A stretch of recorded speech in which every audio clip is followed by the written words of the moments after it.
है उनकी है, हमारी तो एक कलुम्बरी तो हमारी थी, लेकिन हम सभी छीनेंगे उनसे, वो भी छीन लेंगे। 17 तारीख को हमारे देश के प्रधानमंत्री आदरणीय नरेंद्र भाई मोदी जी का जन्मदिन था, और उससे लेकर के और 2 अक्टूबर हमारे राष्ट्रपिता महात्मा गांधी जी का जन्म दिवस। इस दरमियान हमने ये पूरे देश में तय किया कि सेवा पखवाड़ा के रूप में हमारे कार्यकर्ता इसको मनाएंगे।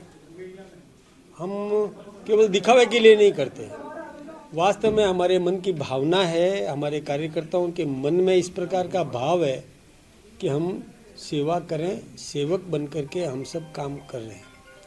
इसमें स्वच्छता अभियान भी है, हमारे कार्यकर्ता स्वच्छता अभियान भी करवाते हैं, समाज में एक जागृति पैदा हो स्वच्छता के बारे में। और जैसा आप सब जानते हैं कि परिवर्तन तो आया है, जिस दिन से हमारे प्रधानमंत्री जी ने पहली बार लाल किले की प्राचीर से यह आह्वान किया था, स्वच्छता का एक एटमॉस्फेयर देने का प्रयास किया, उसका असर हुआ है।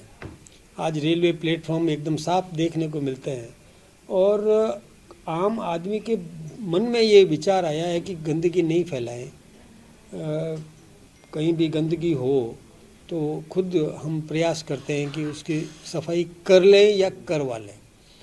तो ये सब भाव जागृत हुआ है, तो हम विभिन्न अस्पतालों में भी स्वच्छता का एक वातावरण तैयार करते हैं, प्रयास करते हैं खुद अपने हाथ में। और मैं तो धन्यवाद देना चाहूँगा हमारे देश के प्रधानमंत्री को कि मतलब संपन्नतम व्यक्ति इस देश का, वो भी हाथ में झाड़ू लेकर के अपना फोटो खिंचवाना चाहता है।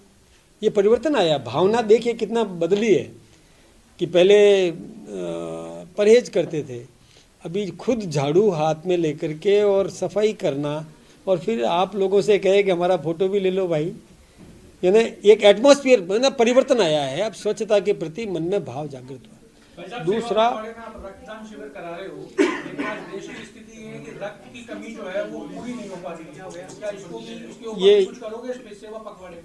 देखिए, ये रक्तदान शिविर सभी क्षेत्रों में हो रहा है, केवल यहाँ नहीं है, सब जगह हो रहा है। और हमारे कार्यकर्ता मन से रक्त देने के लिए तैयार हुआ है और रक्त दे रहे हैं। सभी जगह पर ये कैंप आयोजित किए जा रहे हैं। 7 जिलों में 520 यूनिट आ गया, बहुत आएगा, अभी चल रहा है, ये कोई एक दिन तय नहीं है।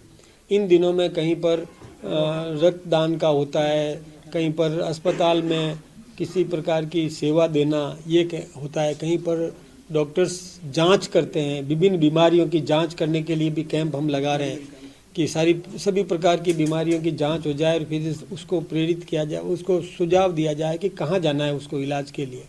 ये भी हम प्रयास कर रहे हैं, सभी प्रकार के हो रहे हैं। हम मूर्तियों को साफ रखना, आजकल क्या है कि मूर्तियाँ भी बराबर ढंग से सफाई होनी चाहिए, वो नहीं कर पाते हैं, तो हम एक विभाग तो करेगा ही करेगा, लेकिन हमारे कार्यकर्ता भी जाकर के उसको माल्यार्पण करना, साफ सफाई करना, धोना करना, ये सब काम भी हम करते हैं। हम उन बस्तियों में भी जा रहे हैं, हमारे कार्यकर्ता उन बस्तियों में भी जा रहे हैं जहाँ सेवा की ज़रूरत है, वहाँ कर रहे हैं। कोई केवल ये इस पखवाड़े में प्रेरणा देने का काम है, जागृति पैदा करने का काम है, लेकिन हमारे जीवन का एक अंग बन जाए ये, हम इस प्रकार की व्यवस्था करते हैं। कई देशों में हमें देखने को मिलता है कि कार रोक करके भी वो गंदगी हटा करके वापस कार चालू लेकर के व्यक्ति जाता है। तो हम अपने देश में क्यों नहीं कर सकते, हम करें। इस प्रकार का भाव पैदा करने का ये प्रयास है, ये कोई एक दिन का काम नहीं है, ये निरंतर है। अजय जी, उपचुनाव अब बहुत नजदीक है, आपके पास चूंकि नई कमान है प्रदेश की, क्या मान के चले कि उपचुनाव से पहले संगठन में कुछ फेरबदल करेंगे आप? नहीं, देखिए, हम कोई बहुत बड़ा फेरबदल नहीं करेंगे, लेकिन कहीं मान लो टायर पंक्चर हो जाए तो स्टेपनी लगानी पड़ेगी ना, ये तो करना ही पड़ेगा। कहीं पर कोई अपने को लगे कि कल पुर्जे में आवाज़ आ रही है तो नया उसमें कसना पड़ता है, उसको टाइट करें ताकि आवाज़ नहीं आए। कहीं पर कोई चेंज भी करना पड़े तो करना पड़ता है। इसलिए हमारे एक ऐसा कुछ भी नहीं है, हमें कोई प्रतिबंध नहीं है और हमें कोई छूट भी नहीं है। ज़रूरत है करेंगे, ज़रूरत नहीं है तो अभी चलाएंगे, हमें कुछ समय बाद में फिर नए सिरे से काम होगा। ये सब काम होते हैं। सर, आज कांग्रेस जो है जगह जगह प्रदर्शन कर रही है बीजेपी के विरोध में, जिस तरीके के बयान बीजेपी नेताओं ने दिया है, उनके विरोध में कांग्रेस आज जगह जगह प्रदर्शन कर रही है। नहीं, कांग्रेस तो करेगी ना, कांग्रेस हमारा समर्थन कब करेगी? और समर्थन करेगी तो खत्म ही हो जाएगी, वो तो करेगी। सर, उपचुनाव में कांग्रेस तैयारी कर रही है, सुखजिंदर रंधावा भी जयपुर आए हैं, आपके क्या है?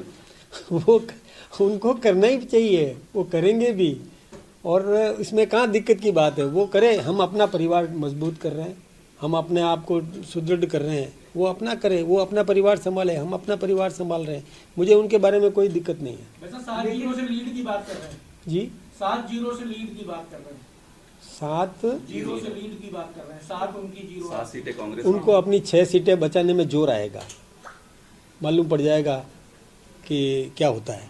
उनकी है 6 सीटें, उनकी कांग्रेस की है ना, पहले से जीती हुई, वो बचा तो दे, बचा ही नहीं पाएंगे वो, उनको अपनी 6 सीटें बचाना है, ये चुनौती है उनके सामने। हमारी चुनौती है, हम चुनौती स्वीकार करते हैं कि हम 7 जीतेंगे। लेकिन सर बीजेपी के लिए भी प्रतिष्ठा का सवाल है, आपके लिए भी प्रतिष्ठा का सवाल है, जो 7 सीटें हैं उनके ऊपर उपचुनाव को लेकर किस तरीके से देखते हैं आप? हम 7 जीतेंगे और 6 कांग्रेस की सीटें हैं, हम छीन लेंगे। कांग्रेस की सीटें हैं ना 6 तो उनकी जीती हुई। गठबंधन तो भाई जहां कांग्रेस ने गठबंधन किया और चुनाव नहीं लड़ा तो उन्हीं की मानी जाएगी ना। हम तो अपने क्यों 5 कैसे 6 उनकी है, हमारी तो एक सलूम्बरी तो हमारी थी, लेकिन हम सभी छीनेंगे उनसे, वो भी छीन लेंगे हम। है? अरे वो समझौते में थी उनके, तो मैं वही तो कह रहा हूँ, क्यों ये खींवसर भी उन्हीं की मानी जाएगी, गठबंधन की थी उन्हीं की मानी जाएगी, इसलिए वो कोई बात नहीं है। ठीक है साहब। और एक बात और भाई, कभी कभी निभाया करो यार। अगर आप ये वीडियो YouTube पर देख रहे हैं तो हमारे चैनल को सब्सक्राइब करें और बेल आइकन को दबाना ना भूलें। अगर आप Facebook पर ये वीडियो देख रहे हैं तो हमारे पेज को लाइक करें।